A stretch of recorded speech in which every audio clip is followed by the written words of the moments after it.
तात्या लक्ष्मीबाई के एक सहयोग सन 1897 के स्वतंत्रता संग्राम सेनानी। रामचंद्र लक्ष्मीबाई का सरकार। गौरा अंग्रेज सैनिक। प्रश्नकर्ता शिवानी तोमर। मेरे देखते देखते क्या से क्या हो गया जूही, झांसी कालसी ग्वालियर कहां से कहां पहुंच गई, परंतु मंजिल है कि पास आकर हर बार दूर चली जाती है। स्वराज्य को आते देखती हूँ परंतु दूसरे ही क्षण मार्ग में हिमालय अड़ जाता है। जूही, मैंने प्रतिज्ञा की थी कि अपनी झांसी नहीं दूंगी, लेकिन झांसी हाथ से निकल गई। अत्यंत झांसी हाथ से निकल गई जूही। नहीं नहीं, झांसी हाथ से नहीं निकली। मैं अपनी झांसी नहीं दूंगी, मैं झांसी लेकर रहूंगी। मैं अकेली हूँ, लेकिन उससे क्या, अकेली ही झांसी लेकर रहूंगी। कौन कहता है आप अकेली हैं महारानी? हम आपके साथ हैं। फिर यह निराशा कैसी? मैं निराश नहीं हूँ, मैं जानती हूँ कि मैं झांसी लेकर रहूंगी, लेकिन क्या तुम नहीं जानती कि उस दिन बाबा गंगादास ने कहा था, तुम मिट जाना जब तक हम विलास प्रियता को छोड़कर जनसेवक नहीं बन जाते, तब तक स्वराज्य नहीं मिल सकता। वह मिल सकता है केवल सेवा, तपस्या और बलिदान से। लेकिन महारानी, उन्होंने यह भी तो कहा था कि स्वराज्य प्राप्ति से बढ़कर है। स्वराज्य की स्थापना के लिए भूमि तैयार करना, स्वराज्य का नींव का पत्थर बनाना, सफलता और असफलता देख के हाथ। कर्नल, तुम लोगों से मुझे यही आशा है, जिस स्वराज्य की भीख तुम जैसी नारियां बनने जा रही हैं, वह निश्चय ही महान होगा। मुझे इस बात की चिंता नहीं है कि वह मेरे जीवन काल में आता है या नहीं आता है। महारानी महारानी, आपने कुछ सुना? सुना, ये तोपों का स्वर है जी। लेकिन फिरंगी की तोपों का स्वर, फिरंगी आ रहे हैं। मैं जानती थी कि वे आएंगे। तुम जल्दी आओ और अपनी सेना को देखो। रघुनाथ राव से कह दो कि कूच के लिए तैयार रहे, किसी भी तरह आवश्यकता पड़ सकती है। जो आज्ञा जाती है। और जूही, तू अगर तात्या को हो सके तो तुरंत उन्हें यहाँ ले आने के लिए कहे थे। क्यों नहीं सर? आपकी आज्ञा होने पर मैं उन्हें पाताल से भी खींचकर ला सकती हूँ। जानने को मिलती है कि रघुनाथ राव तेजी से प्रवेश करते हैं। रघुनाथ राव महाराज क्या रघुनाथ? क्या हुआ सरकार? महाराज के विरोध की सेना ने मुराद के पेशवाओं की सेना को हरा दिया। क्या पेशवा की सेना हार गई? पेशवा की सेना हार गई? ये अच्छा ही हुआ। अब पेशवा की आंखें खुलेगी। रघुनाथ, अपनी सेना को तैयार होने की आज्ञा दो। यो रोज ग्वालियर का किला नहीं ले सकेगा। मैं जानता हूँ वह कभी नहीं ले सकेगा। मैं अभी सेना को कुछ करने के लिए तैयार करता हूँ। केवल आपको सूचना देने के लिए आया था जाता हूँ। और जूही, तुम भी जाओ, लेकिन ठहरो, शायद सेनापति इधर ही आ रहे हैं। जी हाँ, ये तो सरदार तात्या ही है। सरदार तात्या का प्रवेश। सही है सरदार तात्या, आज आप इधर कैसे पहुंचे? भाई साहब, मैं किसी के लिए सरदार हो सकता हूँ, पर आपके लिए तो सेवक ही हूँ। ये तो भांग छानने का अवसर है। आप इधर कैसे आ गए? शायद पेशवा ने भी भाग बांटने की आज्ञा दी है। महारानी जी, इस बाग ने ही तो हमें इस दास में पहुंचा दिया है। यह तोपें हमारी नहीं, जनरल आयु कर लिया तो मैं क्या करूं? उसने ठीक ही किया। तड़प कर भाई साहब ऐसे नहीं करें। अब तो आप ही रक्षा कर सकती हैं। क्षमा कर दे। राव साहब ने कहलावा है। राव साहब ने अब कहलवाया है, अब नींद खुली है आप लोगों की। मैंने बार बार समझाया पर आपने नहीं सुना। ग्वालियर का किला क्या जीत लिया? मानो सारे हिंदुस्तान को जीत लिया। वो जीत के नशे में तुम भूल गए कि ये किला हमारा अंतिम लक्ष्य नहीं था। लक्ष्य पाने का एक साधन मात्र था कि साधन को लक्ष्य समझ बैठे। तुम्हारा त्याग, तुम्हारी तपस्या, तुम्हारा बलिदान सब बहुत साबित हुआ। भाई साहब, आप यूं कब तक फटकारती रहेंगी? सरकार, इस बार उनको माफ कर दीजिए। तू कहती है? अच्छा, लेकिन बंदर का प्रवेश। सरदार, सेना तैयार है। तो मैं भी तैयार हूँ। तात्या, तुमसे मुझे बहुत आशाएं थी। तुम्हारे रहते ये सब क्या हो गया? सरकार, ये स्वामी भक्त हैं। लेकिन आज हमें स्वामी भक्त से से ज्यादा देशभक्तों की आवश्यकता है। खैर, अब भी कुछ नहीं बिगड़ा, अब भी बहुत कुछ किया जा सकता है। इसलिए तो आया हूँ भाई साहब, आप जो कहेंगी वही करूँगा। जो योजना बनाएंगी उन्हीं पर चलूँगा। तो जाओ और याद रखो, हमें स्वराज्य लेना है, हमें रणभूमि में मौत से जूझना है। महारानी आपकी जय हो। मैं युद्ध के लिए तैयार होकर आया हूँ। जानती हूँ, लेकिन सेनापति इस बार ये याद रखना कि यदि दुर्भाग्य से विजय न मिल सकी तो तुम्हें सेना समाधि दोनों को दुश्मन की घेरे से निकाल कर ले जाना है। ऐसा ही होगा। तब क्या मेरा मन कहता है कि ये मेरे जीवन का अंतिम युद्ध है, जीत हो या हार, मुझे किसी बात की चिंता नहीं। चिंता केवल इस बात की है कि हमारी जीत का परिणाम कितना होगा। भाई साहब, परिणाम आपको पाकर ध्यान है, आपने रहते काल हमारी छाया भी नहीं छू सकेगी। आज्ञा दीजिए। प्रणाम। प्रणाम तात्या, मैं सीधी युद्ध भूमि में जा रही हूँ, देर न लगाना। तात्या चला जाता है। संध्या सरकार, आज मैं बराबर आपके साथ रहूंगी और मैं पेट को खाना संभालूंगी। और हम सब मिलकर या तो स्वराज्य प्राप्त करते रहेंगे या स्वराज्य की नींव का पत्थर बनेंगे। हर हर महादेव। अरे युद्ध का कोलाहल। एक क्षण बाद अट्टहास करती हुई जूही मंच पर प्रवेश करती है। पीछे कुछ मुद्दे है। अरे जूही, तू इतना क्यों हंसी है? मुझे कल की याद आ रही है। मुझे हमारा प्रधान सरकार कैसे चिल्ला कर लड़ता है। हमारी बात मुलाहिजा करो। और उस की सेना ने बार फाटक पर हमला किया, परंतु हर बार उसने पीछे हटना पड़ा। लेकिन इसमें तो इतना हंसने का कोई कारण नहीं है। क्यों नहीं है? पठान सरकार की तोपों को मार के संगीत पीठ दिखा दे और मुझे हंसी न आए। स्वराज्य की लड़ाई से हम एक मंजिल और बढ़ जाए, इस पर भी मैं हंसना सकूं। आज तो आकाश भी हंस रहा है, धरती भी हंस रही है, पेड़ पौधे फूल पत्तियां पक्षी सभी हंस रहे हैं। जोर से हंसती है, मुंदर भी हंस पड़ती है। मुझे अपने पठान सरदार पर बड़ा गर्व है, लेकिन सिपाही को क्या इस तरह हंसना चाहिए?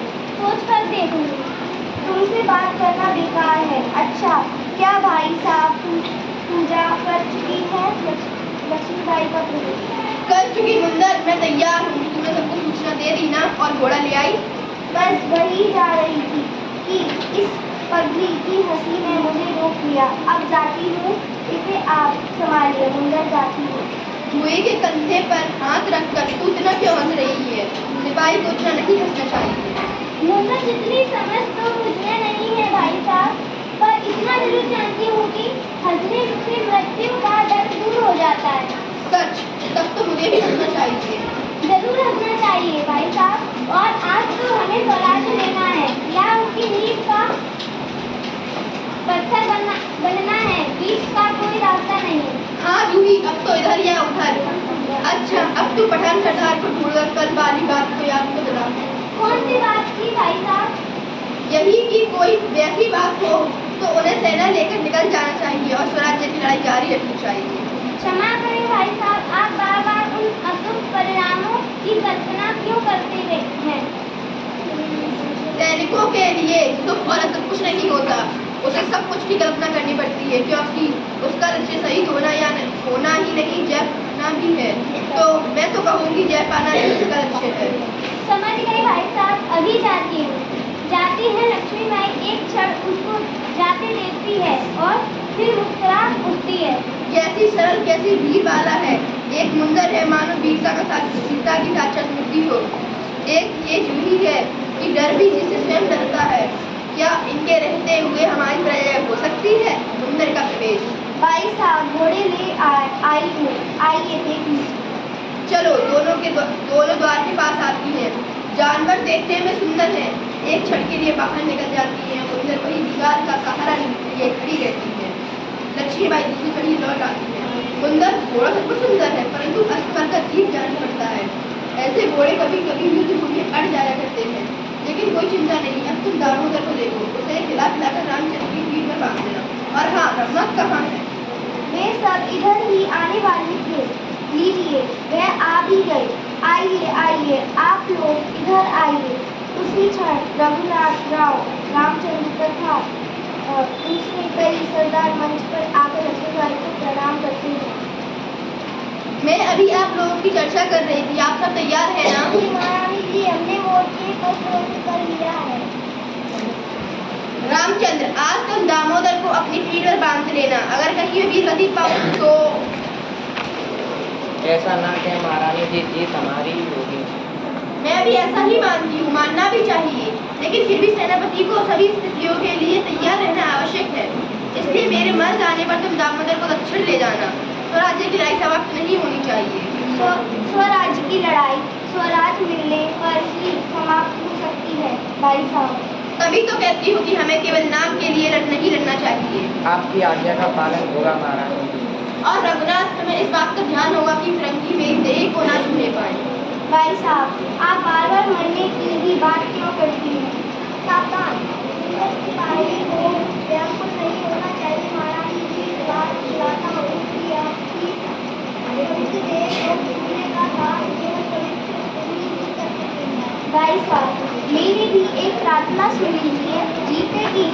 जीते जी सदा आपके साथ रही, मरने पर भी आपके साथ रहना चाहती हूँ।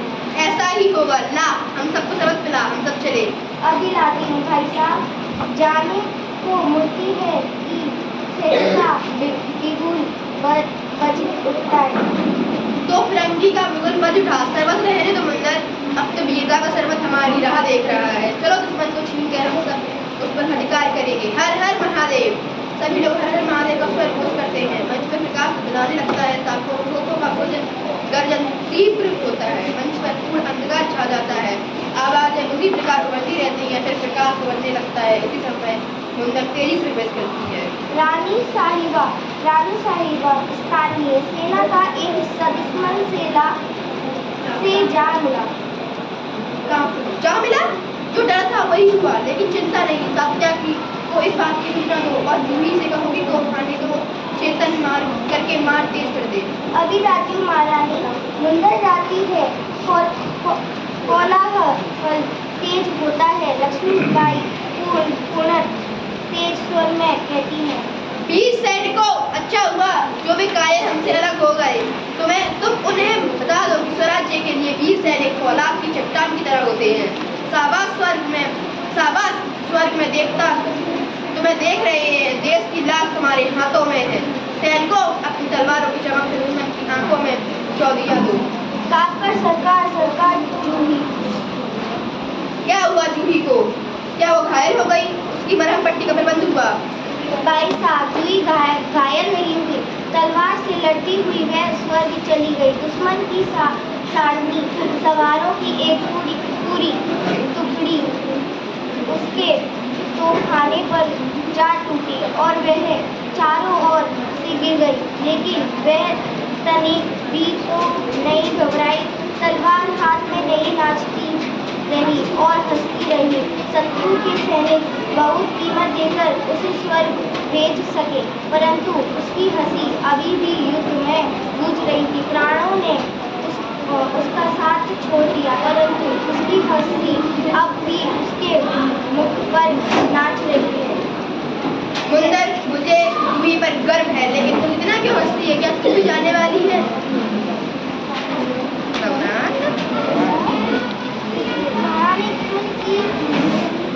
सेना ने पीछे से आकर हमला बोल दिया।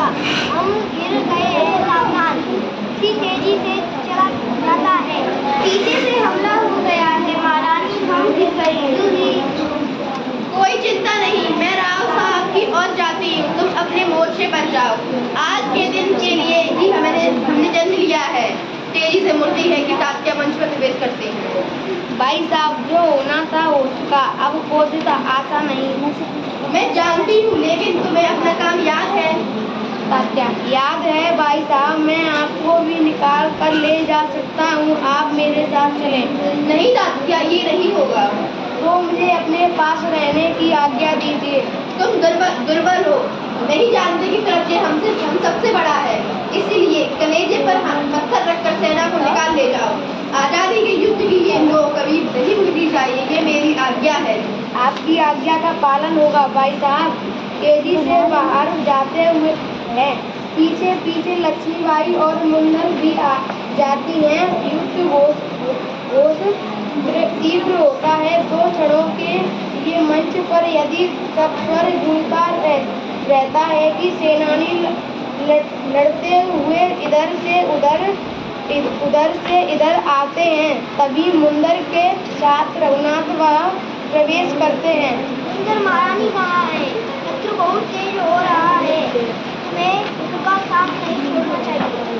उनके पास पहुंचने के सब रास्ते बंद हो चुके हैं। दोनों ऊंचे स्थान पर चढ़ जाते हैं। वह देखो सरदार महारानी किस तरह दोनों हाथों में तलवार लिए लड़ रही है, मानो साक्षात महाकाली हम लोगों की रक्षा के लिए धराधाम पर उतरी है। वह देखो वह बाहर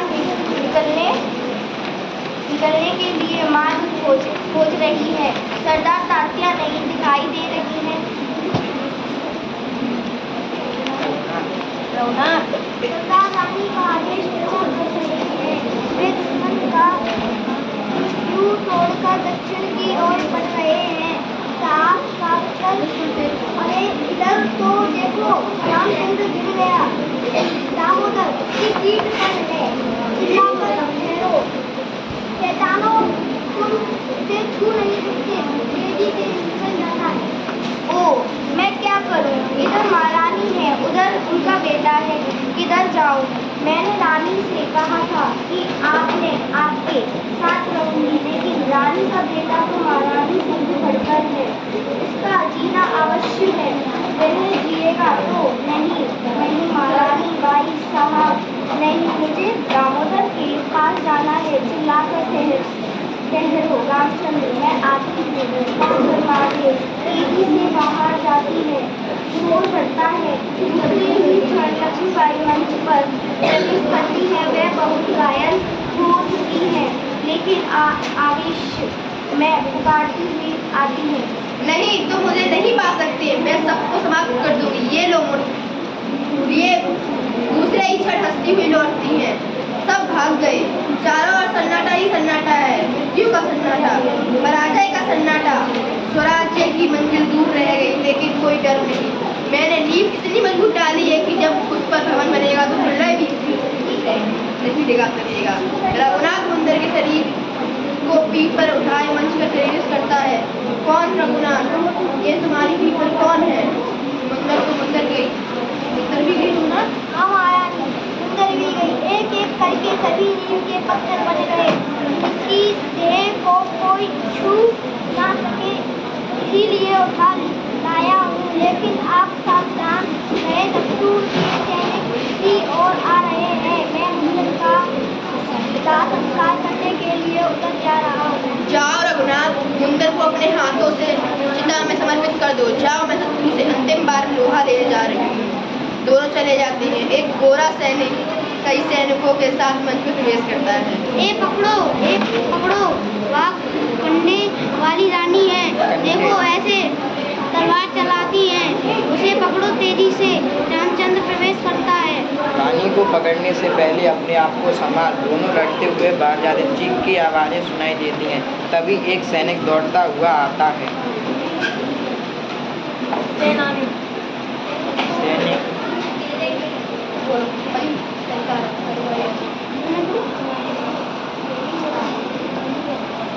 मुझे अभी रघुनाथ राव की तलाश करनी है। महारानी का घोड़ा अड़ गया है और फिरंगियों ने उन्हें घेर लिया है। पीछे मुड़कर देखता है, वह देखो महारानी कितनी बहादुरी से लड़ रही है। नहीं, मैं आपको छोड़कर नहीं जा सकता।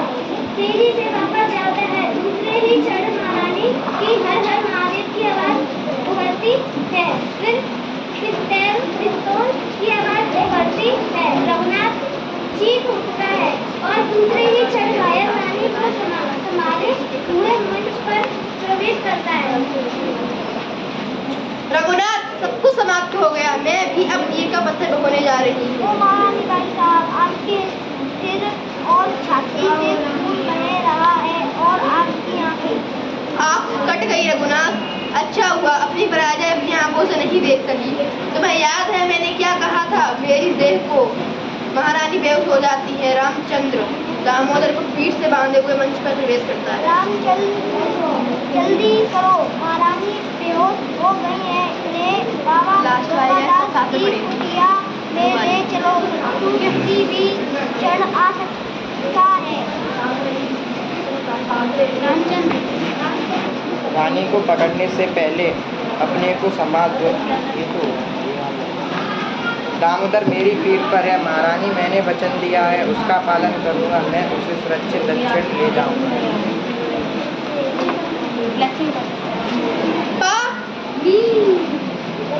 जल्दी रामचंद्र, जल्दी इन्हें बाबा जी के पास ले चलो।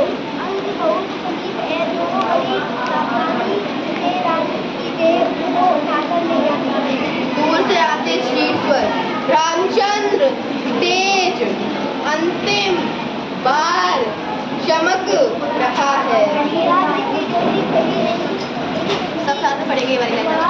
अगर रहेगी सूर्य का ये अंत पूरे देश हो गया